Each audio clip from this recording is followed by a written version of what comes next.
출애굽기 30장 1절에서 10절을 일단 같이 읽도록 하겠습니다. 우리 돌아가면서 읽을까요? 출애굽기 30장 1절에서 10절이거든요.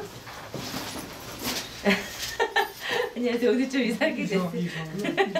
여기 앉으세요. 여기는 앉으세요. 예, 저부터 읽을게요. 한 절씩 큰 소리로 읽겠습니다. 분향단, 오늘 분향단이에요. 출애굽기 30장 1절 10절. 너는 분향할 제단을 만들지니 곧 조각목으로 만들되 길이가 한 규빗, 너비가 한 규빗으로 고무가 바듯하게 하고 높이는 두 규빗으로 하며 그 뿔을 그것과 이어지게 하고 제단 상면과 전후 좌우면과 뿔을 순금으로 싸고 주위에 겉에를 두르시며 금대 아래 양편에 금고리 둘을 만들되 곧 그 양편에 만들지니 이는 단을 매는 채를 깰 것이며 그 채를 조각목으로 만들고 금으로 싸고 그 제단을 증거궤 위 속죄소 맞은편 곧 증거궤 앞에 있는 휘장 밖에 두라. 그 속죄소는 내가 너와 만날 곳이며 아론이 아침마다 그 위에 향기로운 향을 살되 등불을 손질할 때에 살을 찌며 또 저녁 때 등불을 켠 때 살을 찌니 이 향은 너희가 되도록 여호와 앞에 끊지 못할지며 너희는 그 위에 다른 향을 사르지 말며 범죄나 소제를 드리지 말며 전제에 술 붓지 말며. 같이 읽게요. 아론이 1년에 한 번씩 이 향단불을 위하여 속죄하되 속죄제의 피로 1년에 한 번씩 대대로 속죄할지니라. 이 제단은 여호와께 지극히 거룩하니라. 아멘. 예, 오늘은 이제 분향단 하는데요. 분향단이 진짜 굉장히 중요해요. 우리가 성소 지금 하고 있잖아요. 처음에 바깥틀에 뭐가 있었죠? 바깥틀에 처음에 문으로 들어오면 뭐가 있었죠? 번제단이 있었고, 그 다음에 물두멍이 있었고, 성소로 들어오면 오른쪽에 뭐가 있었죠? 떡상이 있었고, 왼쪽에 금등대 등잔대가 있었고, 그 앞에 오늘 보이는 것이 이제 분향단이에요. 분향단은 이 성소에 있는 구조 중에 가장 높은 구조예요. 가장 높이 있는 건데요. 성소의 세 기구는 아시죠? 진설병과 금등대와 분향단이에요. 근데 이제 오늘은 분향단을 하는데요. 금등대와 진설병이 무엇을 상징했는지만 잠깐 할게요. 금등대는 무엇이었죠? 빛 대신 예수 그리스도와 그리고 그 빛을 받아서 세상을 밝히는 주님의 몸된 교회를 상징합니다. 그 두 가지가 다 있었어요. 진설병도 역시 생명의 떡 되신 예수 그리스도와 그 떡을 먹고 세상의 떡이 되는 교회, 우리를 상징해요. 그래서 12개라고 그랬죠. 구원받은 전체 수를 상징하는 12. 근데 이 12덩이의 떡이 6줄, 6줄씩 두 군데로 나눠 있었잖아요. 그게 한 줄은 무엇을 상징하고요? 이스라엘을, 또 나머지 한 줄은 이방인들, 우리를 상징한다. 그래서 이스라엘과 이방 교회가 함께 구원받은 성도를 이룬다는 것이에요. 그게 이제 금등대와 진설병이었어요. 그러니까 둘 다 예수 그리스도와 우리를 동시에 상징했는데, 이제 분향단의 경우도 마찬가지예요. 일단 분향단은 뭐냐면 향이 계속 하늘을 향해서 하나님께 올라가는 거잖아요. 향이 하나님께 올라가는 거잖아요. 그러니까 이것이 중보, 하나님과 사람 사이를 연결하는 중보의 사역이거든요. 그래서 먼저 이 분향단은 정말 예수 그리스도 자체인데, 예수 그리스도의 어떤 역사냐면 우리와 하나님 사이를 연결해 주시는 중보자 예수 그리스도의 사역이 바로 이 분향단에서의 사역이에요. 여기 말씀들을 보면, 오늘은 말씀을 조금 많이 넣었는데, 말씀 한 구절 한 구절이 이제 은혜가 되기 때문에 넣은 건데요. 예수 그리스도께서 정말 우리의 중보자, 하나님 우편에서 무슨 일을 하시냐면 우리를 위해서 하나님께 간구하고 계시다는 거예요. 그 말씀이거든요. 로마서 8장 34절 같이 읽겠습니다. 시작. 누가 정죄하리요? 죽으실 뿐 아니라 다시 살아나신 이는 그리스도 예수시니 그는 하나님 우편에 계신 자요 우리를 위하여 간구하시는 자시니라. 아멘. 이게 예수 그리스도의 중보의 사역이에요. 우리를 위해서 간구하고 계시다는 거예요. 저는 이게 정말 새삼스럽게 은혜가 되더라고요. 이렇게 목회를 하면 정말 이렇게 성도님, 제가 이제 풀어지려고 하다가도 우리 성도님들 생각하면 정신을 번쩍 차리고 중보를 하게 되거든요. 근데 제가 이렇게 기도를 하는데 우리 예수님께서 얼마나 우리를 위해서 중보하실까. 이 예수님의 중보의 기도가 진짜로 믿어지고 그 기도의 힘으로 우리가 살고 있다고 생각이 돼요. 우리가 찬양 방금 부른 것처럼 누군가 널 위해서 기도하고 우리 모두 각자에게 우리를 위해서 기도하시는 예수 그리스도가 계신다는 거예요. 예수 그리스도께서 우리를 위해서 기도하고 계시기 때문에 우리가 살 수 있어요. 끝에서 두 번째 줄 그 누가복음 말씀에 보면 예수님이 그러셨잖아요. 베드로한테 잡히시기 전에 시몬아 시몬아 보라 사단이 밀가부리도 타려고 너희를 청구했지만 내가 너를 위해서 내 믿음이 떨어지지 않기를 위해서 기도했다. 예수님이 이 역할을 지금 하고 계시는 거예요. 그러니까 우리에게 시험이 오기 전에 미리부터 우리가 시험에 들지 않게 기도하고 계시는 예수 그리스도. 그러니까 우리 혼자 이것을 헤쳐나가고 있는 것이 아니라 예수님이 우리 위해서 기도하고 계시다는 거예요. 그 중보자이신 예수 그리스도.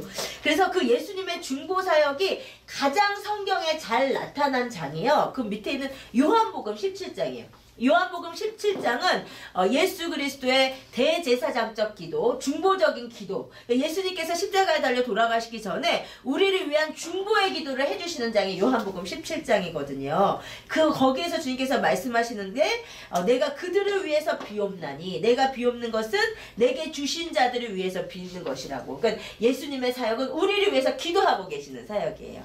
아셨죠? 그러면 이것이 번제단도 우리가 이제 다 봤잖아요. 번제단도 예수 그리스도, 물두멍도 예수 그리스도, 떡상도 예수 그리스도, 등잔대도 예수 그리스도, 분향단도 예수 그리스도인데 특별히 번제단과 분향단과 법궤 세 개가 연결이 좀 돼요.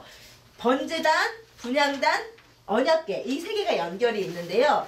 번제단과 분향단은 다 예수 그리스도인데 차이가 뭐냐면 번제단은 예수 그리스도의 죽음을 통한 뭘까요? 예수 그리스도가 죽으심으로 그렇죠. 구속, 속죄의 사역이에요.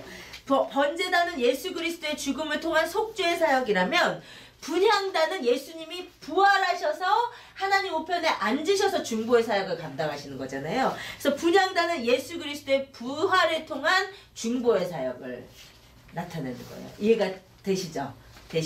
그래서 예수님께서 지금 우리를 위해서 중보하시는 이유가 우리를 위해서 살아나셨기 때문이에요. 그게 두 번째 히브리서 7장 24절에서 25절의 말씀이거든요. 출애굽기 7장 24절 25절 같이 읽겠습니다. 시작.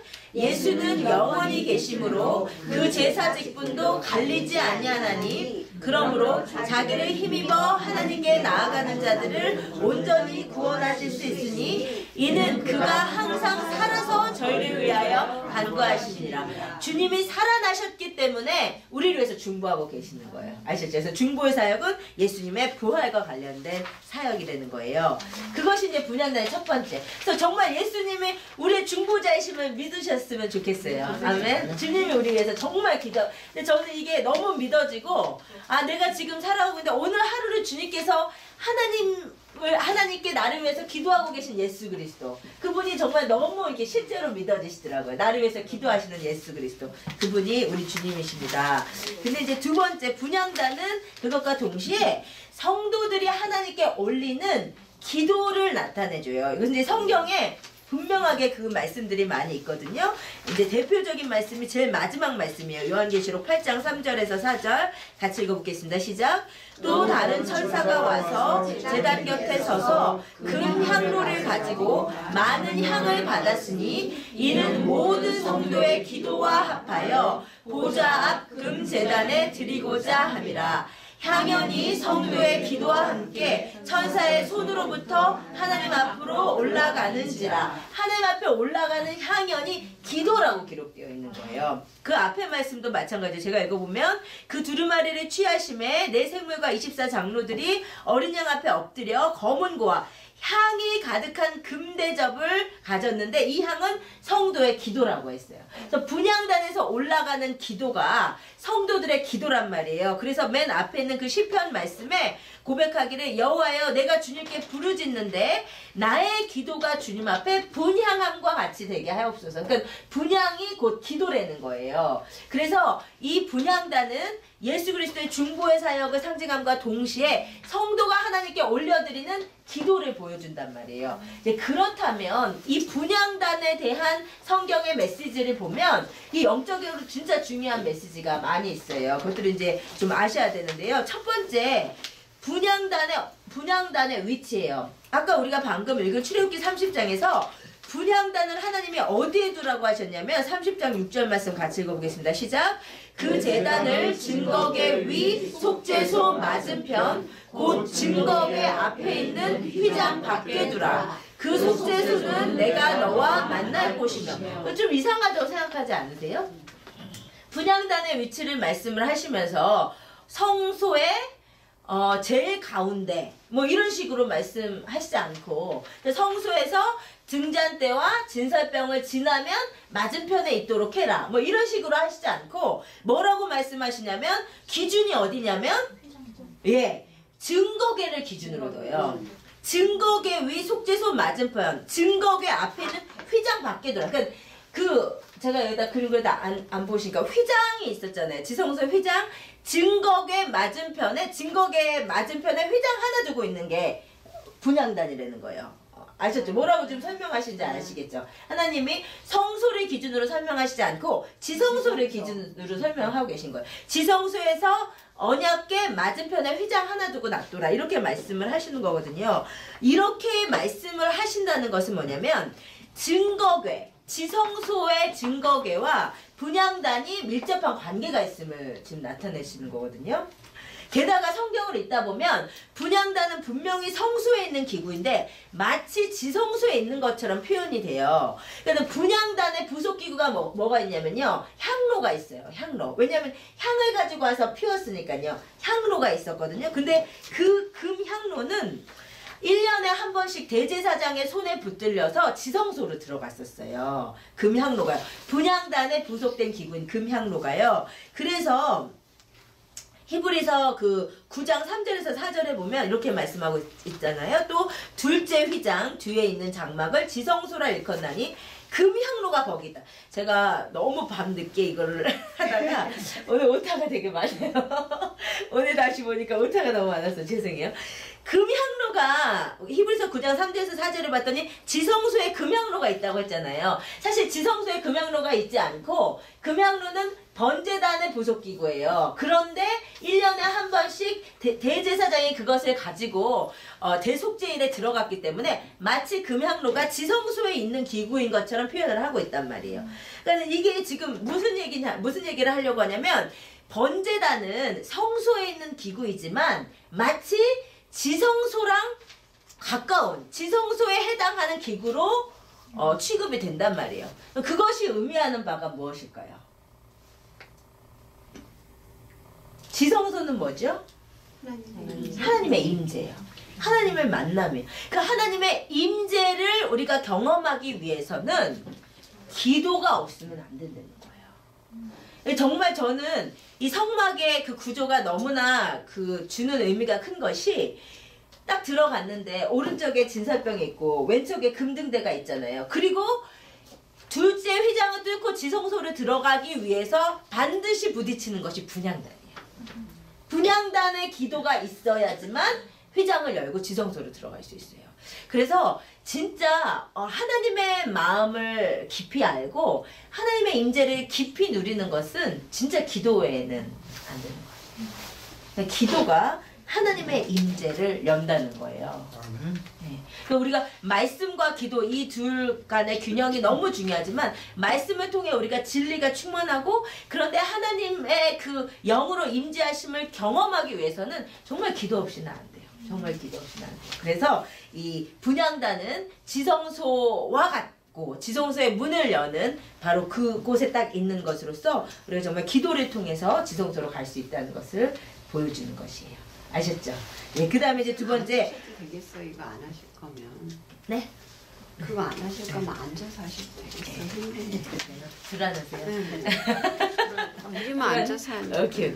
예, 그 다음에 이제 두 번째. 분향단은 핏부림을 입어야 됐어요. 그게 무슨 말씀이냐면 그 출애굽기 30장 10절에 우리가 읽은 말씀인데요. 같이 읽어볼게요. 시작.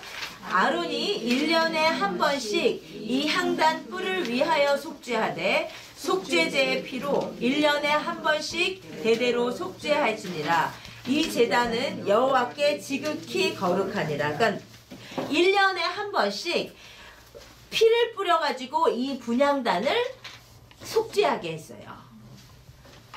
그것은 무엇이냐면, 그리고 이제 그 다음에 또 뭐가 있냐면, 레위기 10장에 보면, 예전에도 했었는데, 우리가 번제단 하면서 했었는데, 나답과 아비후가 이 분향단에 와서 아무 불로, 여호와께서 명하시지 않은 다른 불이라고 했죠. 원래는 무슨 불로만 가능하다고 그랬어요?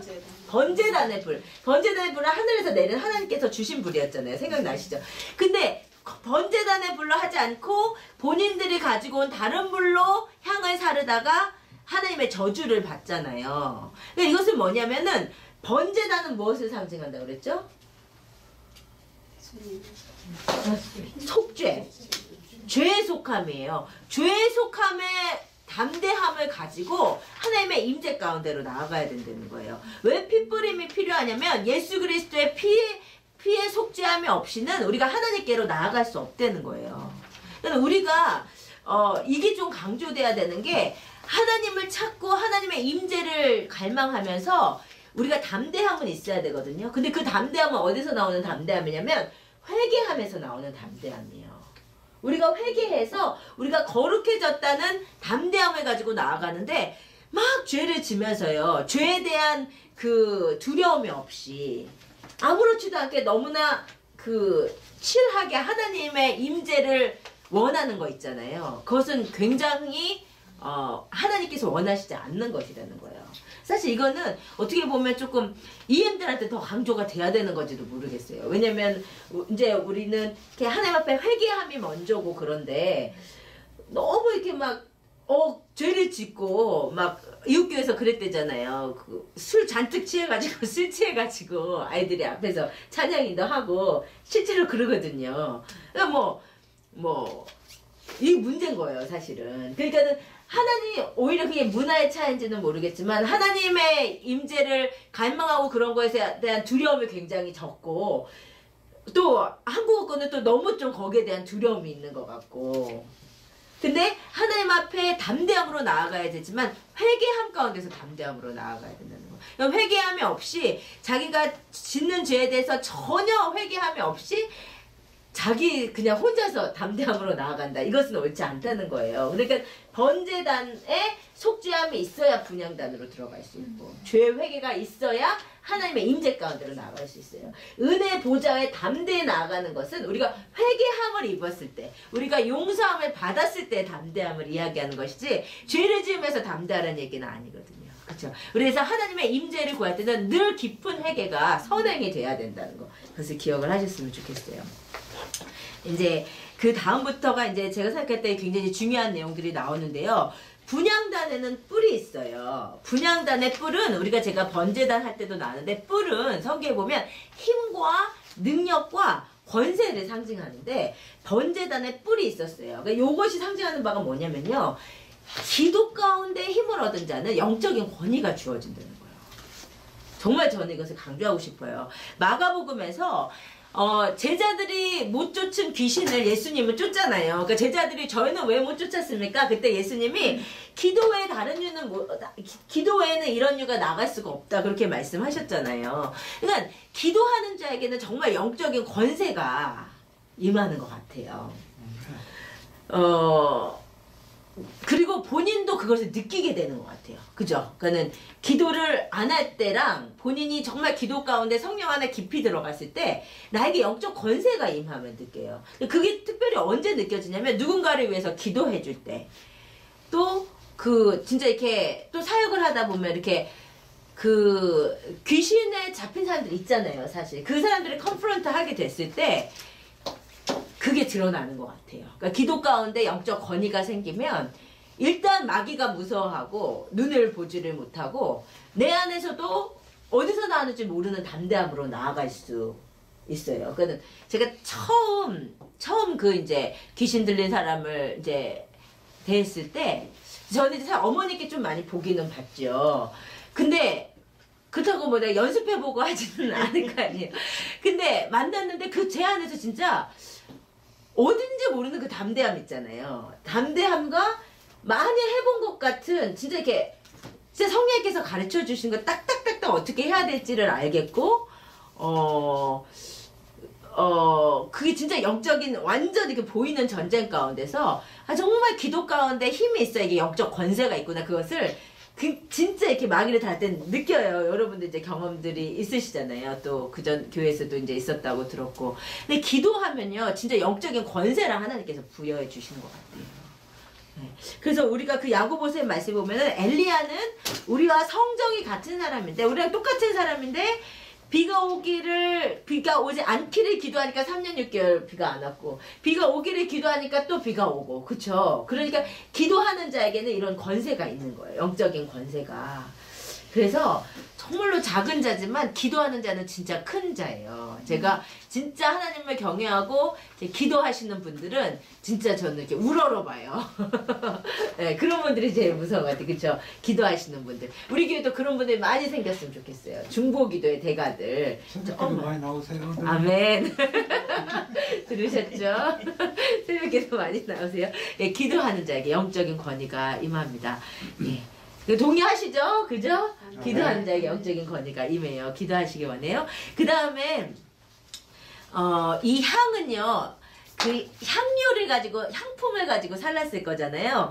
근데요, 하나님께서 이 4가지의 향품을 이야기를 하셨는데, 4가지의 향이 무엇인지를 배우기 전에 먼저 제가 이제 2가지만 생각하고 싶은 것이, 하나님께서 쓰라고 하신 향품이요. 그러니까 향을 올려드리니까 향품이 필요했을 거 아니에요. 근데 그게 아주 최고급 향품만 쓰라고 그러셨어요. 출애굽기 30장 23절에 보면 너는 상등 향품을 취하라고 했어요. 저 어딘지 아세요? 4페이지 맨 마지막에 보면 하나님이 4가지의 향만 사용해서 분향하라고 하셨거든요. 근데 그 향을 최고급 향품만 사용하라고 그랬어요. 그래서 이스라엘에서 정말 구하기 힘든 향들이었어요. 근데 이것은 100% 수입할 수밖에 없는 향들을 하나님께서 힘들게 구해서 하나님께 드리라고 하셨어요.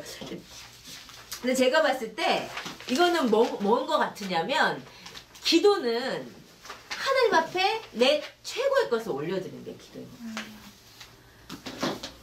그러니까 이게 결국 이제 대가지불이라는 단어랑 또 연결이 되는데, 하나님께서 구하기 쉬운 거, 아무데나 돌아다니는 걸로 하나님 앞에 기도하라고 하신 것이 아니라 정말 값비싼 최고의 상등 향품을 하나님께 드리라고 하신 것은, 기도라고 하는 게 내가 할 수 있을 때요, 짜투리 시간에 하는 것이 기도가 아닌 것 같아요.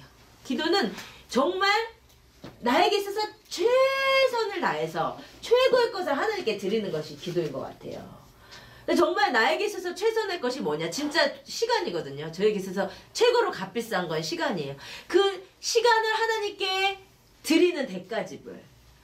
사실 뭐 어렸을 때부터 기도의 습관을 들였다고 하지만, 어렸을 땐 사실은 시간이 많았고 갈수록 진짜 이게 시간 싸움이잖아요. 시간을 드린다는 게 모르겠어요. 육아 다 끝내고 뭐 그게 나중에는 또 오히려 이제 시간이 많아질지 모르겠지만, 사실 정말 일을 다 끝내시고 은퇴하신 분들이 하나님께 드리는 2시간의 기도랑 지금 막 이렇게 사회생활 하시면서, 우리 좀 오준 쌤 피곤하셔가지고 보세요. 진짜 여러분들 잠 못 자시고 사실 일하시잖아요. 사실 요즘 이제 주중에 새벽기도 쉬고 있지만, 진짜 이렇게 오조지 쌤, 기자인 지사님 언제나 그 오시는 멤버였는데, 그 준비 찬양이 시작하기 전에 한 5분 정도의 시간에 그때 좀 눈을 붙이시고자 눈을 뜨지 않고 계시고, 정말 우리가 사실 이 이민사에서 정말 힘들게 일하시잖아요. 사실 이 자리에 오시는 것도 쉽지 않고. 그런데 그렇게 힘들게 시간이 많은데 하나님께 드리는 것이 아니라, 나에게는 가장 소중한 것을 하나님께 드리는 대가지불의 기도, 그것을 하나님께서 기뻐하시는 것 같아요. 그래서 정말 지금 보니까 시간을 떼어놓고 하나님께 기도하는 게 전쟁. 정말, 그죠? 처녀 때는 그러면 안 돼. 지금 제일 편해 들으니까. 장가에 든데 뭐 너무 어장만 줄여도 되잖아. 이 토요일날 나와 새벽에도. 이게 정말 와 이 스케줄에서 내가 하나님께 시간을 떼어놓기 위해서 정말 잠을 희생을 하든지 이 희생이 필요하더라고요. 근데 그렇게 내가 대가 지불하고 최고 것을 하나님께 바치는 것이 최상품의 향품을 하나님께 드리는 것이 아닌가 그런 생각이 들었어요. 그 다음에 이 향품을 만들라고 하신 규례 중에는요 이런 말씀이 있어요. 출애굽기 30장 37절에서 38절 제가 안 읽고 갔는데 같이 한번 읽어볼게요. 시작. 내가 여호와를 위하여 만들 향은 거룩한 것이니 너희를 위하여는 그 방법대로 만들지 말라. 냄새를 맡으려고 이 같은 것을 만드는 모든 자는 그 백성 중에서 끊어지리라. 냄새 이것도 오타네요. 진짜 오타 맞네요. 뭐라고 말씀하시냐면 너희를 위해서는 향품 만지지 말래요. 너희가 냄새를 맡으려고는 만들지 말래. 그러면 백성 중에 끊어진대요. 저는 이 말씀을 읽으면서 무슨 생각을 했냐면 기도는 하나님을 위해서 드리는 거예요. 근데 기도가 잘못하면 진짜 사람한테 사람 냄새 맡으려고 하게 되기가 쉽더라고요. 외식하는 기도 있잖아요. 사람에게 보이려고 하는 기도. 근데 하나님이 그러셨어요. 하나님을 위해서 만들지 사람이 냄새 맡게 하려고 이 향품 만들지 말라고 그랬어요. 그럼 백성 중에 끊쳐진다고 그랬어요. 이경지 선생님 괜찮으세요? 네? 졸리세요? 이게 진짜 중요한 말씀 같아요. 하나님께서 마태복음에서 이렇게 경고하셨죠. 같이 읽어보겠습니다. 시작. 또 너희는 기도할 때 외식하는 자와 같이 하지 말라. 그들은 사람에게 보이려고 회당과 큰 거리 어귀에 서서 기도하기를 좋아하느니라. 내가 진실로 너희에게 이르노니 그들은 자기 상을 이미 받았느니라. 이 말씀에서 먼저 하나님이 다른 사람 보라고 기도하는 자는 상을 이미 받았대요. 이 말은요 다시 생각해보면 기도하는 것만으로도 상이 있다는 거예요. 기도하는 자에게 상이 있어요. 그런데 사람 보이려고 하면 이미 상을 다 까먹는 거야. 외식하는 기도. 근데 우리가 이런 기도하기가 쉬워요. 사람 보이려고 하는 거. 그렇죠? 제가 지난주 토요일날 이제 새벽 기도를 미스한 대신에 제가 이제 기도센터 헌신의 토요일이 있어서 오후에 이제 왔었어요. 애들만 데리고 와서 하는데 진짜 혼자서 교회에서 기도할 때 제일 좋은 것 같더라고요. 진짜 그죠? 확실히 집에서 할 때보다 교회에서 할 때가 좋고 교회에서 할 때도 나는 이제 같이 할 때도 그 이제 강력한 기도가 있지만 진짜 혼자서 기도할 때 너무너무 좋더라고. 뭔가 외식함이 있지 않으나 내 안에 외식함인지 아니면 내가 이제 목회자로서 성도님들의 기도를 도와줘야 된다는 책임감인지 그거는 잘 모르겠어요. 그런데 혼자서 기도할 때가 더 주님의 임재를 더 누리고 더 자유하고 너무 좋더라고요. 우리가 잘못하면 진짜 사람 맡으라고 이 향을 만들 수 있겠다는 생각이 들어요. 외식하는 기도는 우리가 평생 경계해야 되는 기도인 것 같아요. 그 다음에 이제 향이 4종류의 향이 있는데요. 우리한테는 다 생소해요. 이스라엘에서도 굉장히 흔하지 않은 값비싼 향들이었어요. 첫 번째는 소합향이라는 향인데요. 이 각자의 향들이 조금 의미가 있어요. 소합향은 그 히브리어로 물방울이라는 뜻이거든요. 뚝뚝 떨어지는 물방울 혹은 막 분출되어 가는 물방울이라는 뜻이에요. 근데 이것은 모략나무 껍질에서 떨어지는 그 진액이라고 해요. 근데 이제 소합향은 그러니까 물방울이 분출하는 거거든요. 그래서 이것을 어떤 기도라고 생각이 되냐면 주님 앞에 눈물로 나아가는 기도 있잖아요. 이 눈물이 정말 사람의 진심인 것 같아요. 눈물이 있느냐 없느냐. 우리 이게 지지난주였구나.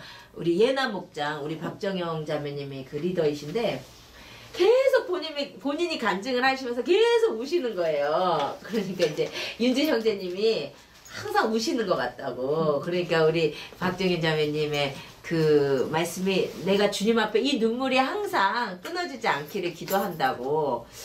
정말 귀한, 근데 그 원래 내 멘트인데. 사실 이제 눈물이 마르면 그렇잖아요. 우리가 정말 주님 앞에 진심을 할 때 눈물이 있잖아요. 눈물이 말랐다는 것은 사실 모르겠어요. 누가 생각하면 이건 너무 심하다고 생각할지 모르겠지만 저는 저 개인적으로 제 눈물이 마르면 영적인 이상 신호라고 저는 제 스스로를 그렇게 생각을 해요.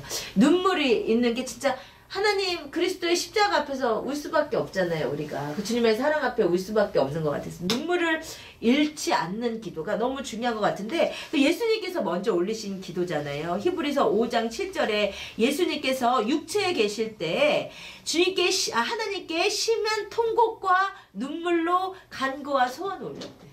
아멘. 예수님께서 이 기도를 하신 거예요. 심한 통곡과 눈물로. 저는 예수님이 심한 통곡으로 하나님께 기도하는 그 장면을 생각해 봤는데 그렇게 마음에 진짜 저리더라고요.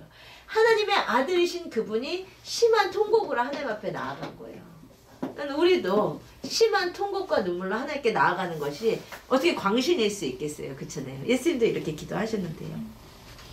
시편 22편 24절에 봤더니 그는 곤고한 자의 곤고를 멸시하거나 싫어하시지 않으시고 그가 울부짖을 때 들으시는 주님이십니다. 시편 39편 12절에 여호와여 나의 기도를 들으시며 나의 부르짖음에 귀를 기울이소서. 내가 눈물 흘릴 때 잠잠하지 마옵소서. 시편 34편 18절 여호와는 마음이 상한 자를 가까이 하시고 충심으로 통회하는 자를 구원하시며 하나님께서 구하시는 제사는 상한 심령이에요. 그래서 우리가 언제나 이 젖은 눈을 좀 가지는 교회가 됐으면 좋겠어요. 언제나 눈물이 있는 예배, 눈물이 있는 기도, 그것을 올려드리는 교회가 되기를 원합니다. 그것이 이제 소합향, 물방울의 향의 영적인 의미라고 할 수 있겠어요. 그 다음에 이제 나감향인데요. 나감향은 한마디로 바다에 사는 그 소라 껍데기 같은 거 있잖아요. 그런 것들을 빻아서 만든 향인데 이것은요. 왜요? 저요? 그 소라 말고 많이 깨질수록 많이 깨져야 더 강한 향을 냈대요. 그래서 이 향은 어떤 향? 제가 이걸 빠뜨렸더라고요. 무슨 기도라고 저는 생각을 하냐면 자아를 깨는 기도. 자아를 깨는 기도가 나감향의 기도인 것 같아요. 부서지고 깨질 때 향을 내는 나감향처럼 우리의 기도가 잘못하면 하나님께 자아는 막 살아가지고 막 내 자아의 소리를 낼 때가 있어요. 그렇지 않나요? 정말 이제 나를 괴롭히는 사람 막 있으면 내 강팍한 마음이 나와가지고 진짜 하나님 막 깨닫게 해주세요 막 그 사람에 대해서 막 원망하는 기도가 막 나가기도 하고 그러잖아요. 근데 그런 기도는 하고 나면 공허해요. 그거 느껴보셨어요? 그러니까 자아를 깨지 않고 자아를 깨고 하나님의 음성을 들으면서 기도를 해야 되는데 내 자아를 가지고 하나님께 나아가면 아무리 부르짖고 기도를 했어도 하고 나면 이게 공허하고 답답해요. 하나님께 상달이 안 되는 기도거든요. 나감향의 기도는 진짜 나를 깨부수면서 그때 하나님의 깊은 임재가 있죠. 나를 부인하면서 예수님께서도 그렇게 하셨잖아요. 겟세마네에서 나의 원대로 하지 마옵시고 아버지의 원대로 하기를 원하나이다. 이게 자아를 부인하고 자아를 깨는 기도거든요. 이 기도가 하나님 앞에 상달이 됩니다. 이게 하다 보니까 꼭 시험을 봐야겠죠. 그죠? 네? 이 형제를 그 사람들은 사와요? 그러니까는 일단 이스라엘에 들어갔을 때는 수입을 했고요. 그 출애굽 기간 중에서는 어떻게 구했는지 정말 어려운 문제이기는 한데 이게는 가지고 있었던 거죠. 여기서 뭐 광야 생활 중에 구할 수 있던 향은 아니니까. 네. 근데 이제 구하기가 굉장히 어려운 향이었으면 분명한 것 같아요. 네. 이 풍자향인데요. 풍자향은 이제 중요한 게 뭐냐면 이 향은 방부제 역할을 하고 해충을 제거하는 역할을 하는 좀 이제 강한 향이 나가지고 그 벌레들을 쫓는 역할을 하는 게 이 풍자향이었대요. 근데 풍자향의 기도 이것은 뭐냐면 그러니까 악한 영을 쫓는 기도 있잖아요. 영적 전쟁하는 기도를 의미한다고 할 수 있는 것 같아요. 근데 기도하다 보면요, 내가 그러려고 하지 않았는데 막 강한 기도가 막 나가고 있어요. 특별히 저는 누군가를 위해서 그분의 이제 뭐 삶을 위해서 이렇게 평안하게 기도를 하려고 했는데 막 그분에 대해서 중보 기도를 하는데 막 진짜 막 악한 영을 대적하는 기도 있잖아요. 저도 모르게 이제 방언으로 이제 기도가 나가는데 막 그 무엇인가는 제가 정확한지 모르겠지만 제가 방언으로 기도하면서 진짜 전쟁을 하는 기도를 한다는 생각이 들더라고요. 막 이제 영을 쫓고 대적하고 이런 기도를 하고 나서 전화를 해봤는데 이분이 정말 너무 어려운 시험 가운데 들어가 있었던 거예요. 그래서 정말 누군가의 그 강력한 중보기도가 필요한 상황이었더라고요. 그러니까 그렇게 우리가 의도하지 않아도 이렇게 깊이 성령 안에서 들어가면 하나님께서 막 이렇게 영적으로 전쟁하게 하는 기도, 꼭 다른 사람을 위한 기도뿐만 아니고요. 나를 위한 기도를 할 때도 정말 이렇게 싸우는 기도를 할 때가 있어요. 그런 기도 해보셨어요? 막 싸우고, 대적하고, 내쫓는 기도, 그런 기도를 사실 그런 기도를 해야 우리의 기도가 그 권위가 생기거든요. 그게 바로 이 풍자향의 기도, 악한 영을 내쫓는 영적 전쟁을 하는 기도. 이제 대표적인 성경의 모델이 출애굽기 17장에서 모세의 기도죠. 손을 올리니까 아말렉과 전투에서 승리를 했잖아요. 그러니까 우리의 기도는 영적 전쟁을 하는 기도, 그것이 바로 풍자향의 기도예요. 마지막 유향은 좀 우리에게 익숙하잖아요. 유향은 유향나무에서 채취한 진액인데 이 유향은요 특별히 정신과 몸을 깨끗하게 하는 치료제 역할을 한대요. 그래서 저는 이 유향의 기도는 우리를 치유하시는 기도인 것 같아요. 이런 기도를 기도 가운데 정말 내가 치유되는 기도예요. 그런 경험이 있으신지 모르겠어요. 저는 이게 굉장히 많아요. 그러니까 뭐냐면 몸이 굉장히 피곤하고 혹은 이제 정신이 피곤하고 근데 주님 앞에 갔을 때 막 저를 이제 치유하시는. 그러니까 막 어떤 분은 그래요. 막 기도 깊이 들어가면 자꾸 막 하품이 나온다고. 그런 경험 혹시 있으세요? 그죠? 기도가 깊이 들어갔는데 막 하품이 나오거나 뭐 진짜 뭐 그런 이제 또 그 외 것도 얘기하고 싶지만 이렇게 뭔가 이제 내 안이 정말 이렇게 치유되고 걸러지는 그런 것들이 경험이 있거든요. 막 재채기가 나온다거나 뭐 그런 게 있어요, 진짜로. 특별히 이렇게 방언 기도를 하면 그게 진짜 많아요. 왜냐면 방언 기도의 능력 중에 하나가 우리를 정화시키는, 방언 기도의 가장 중요한 효과가 우리를 충전케 하고 또 우리를 정화시키거든요. 우리 안에 영적으로 들어온 때들을 정말 방언 기도 가운데, 강력한 방언 기도 가운데 그것이 치유가 돼요. 정화가 돼요. 그래서 방언 기도를 깊이 하다 보면 진짜 내가 기도를 깊이 하고 있는데 막 진짜 뜻하지 않게 막 하품이 나고 막 몸이 막 어깨가 눌리고 막 힘들어지고 막 그래요. 그런데 막 기도를 하다 보면 그것이 막 치유되고 회복되는 기도가 있거든요. 근데 그때는 이제 내가 왜 하품을 계속하지 하고 멈추지 마시고 계속 나온 대로 그냥 하시면 돼요. 진짜 하나님께서 치유하시는 게 있거든요. 우리의 생각과 우리의 몸을 기도 가운데 치유하세요. 그런 기도를 그것도 이제 하나님께 그 기름 부으심을 달라고, 치유의 기름 부으심을 달라고 기도하시는 것도 좋아요. 내 안에 그런 치유가 경험되면 그때 다른 사람을 위해서 기도할 때도 같은 치유가 일어나고 하거든요. 그래서 우리를 치유하시는 기도, 그것이 이제 유향의 기도이다. 이 네 가지 향이 주는 영적인 메시지라고 할 수 있어요. 이것은 이제 사람마다, 성막을 연구하시는 분마다 향에 대한 그 상징적인 의미를 다르게 푸는데 저는 이렇게 생각을 한다는 거예요. 소합향은 눈물의 기도, 나감향은 자아를 깨는 기도, 풍자향은 영적 전쟁의 기도, 유향은 우리를 치료하는 기도다. 이런 기도들이 우리가 올려져야 돼요. 그런데 오늘 말씀에 봤더니 네 가지의 향을 넣고 플러스 출애굽기 30장 35절에 뭐라고 했냐면 향을 만들고 나서 거기에다가 소금을 쳤어야 됐어요. 제일 마지막에. 근데 성경에 소금을 치는 이유가 뭐라고 나왔냐면 성결하게 하기 위해서. 성결하게 하기 위해서 소금을 치라고 했어요. 그렇다면 우리의 올려드리는 기도가 성결해야 된다는 거예요. 성결하지 않은 기도가 무엇이냐? 야고보서 4장 3절에 이렇게 되어 있죠. 같이 읽어봅시다. 시작. 구하여도 받지 못함은 정력으로 쓰려고 잘못 구함이니라. 우리가 소금을 치지 않는 기도의 대표적인 것이 정력으로 기도하는 거. 정욕적인 기도. 내 욕심을 내려놓지 않고 기도하는 거예요. 그 다음에 또 대표적으로 우리가 소금을 치지 않는 기도가 이사야 1장 15절이에요. 같이 읽으십시다. 너희가 손을 펼 때에 내가 내 눈을 너희에게서 가리고 너희가 많이 기도할지라도 내가 듣지 아니하리니 이는 너희의 손에 피가 가득함이니라. 이게 뭐예요? 네, 삶에 해결되지 않는 죄, 특별히 피라고 했기 때문에 미워하는 죄. 이거 진짜 해결해야 되는 거예요. 내가 누군가를 사랑하지 못하고 미워하고 정죄하면서 하나님께 수도 없이 손을 펴고 기도해도 하나님 안 들으신다고 분명히 말씀하셨거든요. 그러니까는 시험 많이 드시잖아요. 이런 분들 때문에.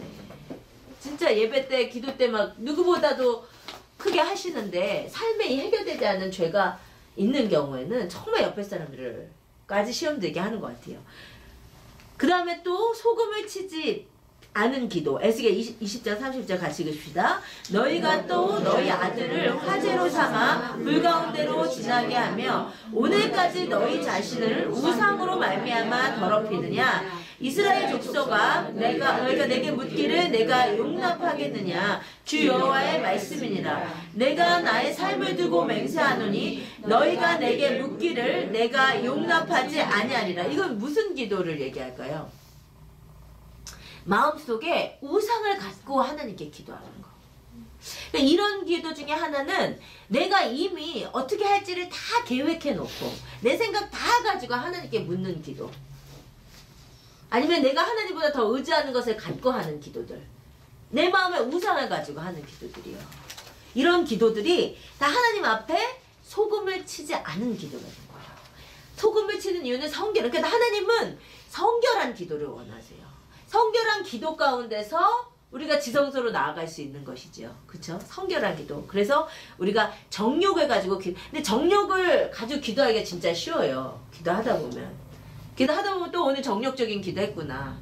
네, 이런 생각이 들잖아요. 정욕과 우상과 악행을 버리는 성결한 기도를 하기를 원하신다는 것이 소금을 치라는 말씀이세요.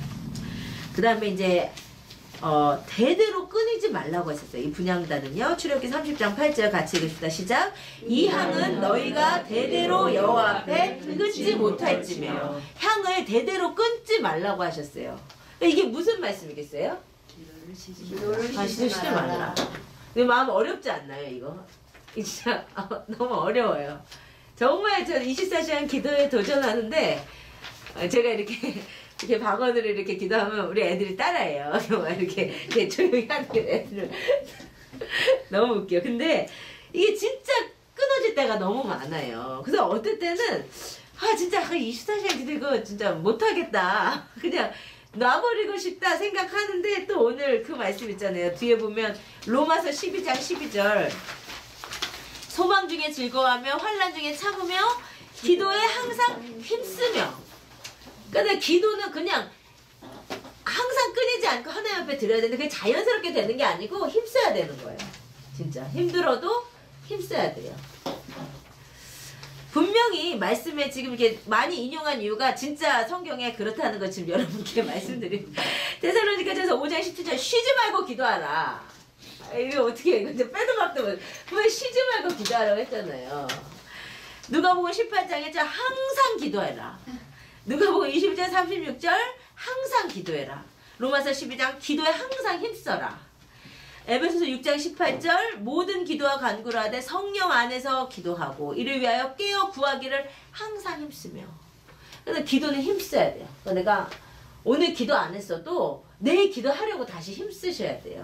힘들지만 기도는 항상 해서 분향단의 향은 끊어지면 안 된다는 거예요. 근데 마지막인데요. 그럼 어떻게 분향단의 향이 끊어지지 않게 했냐면 아침과 저녁에 2번 가서 향을 다시 살려줬어요. 향을 다시 살르는 시간이 있었다고요. 아침과 저녁에. 그랬죠? 그래서 출애굽기 30장 7절과 8절이죠. 같이 읽읍시다. 시작.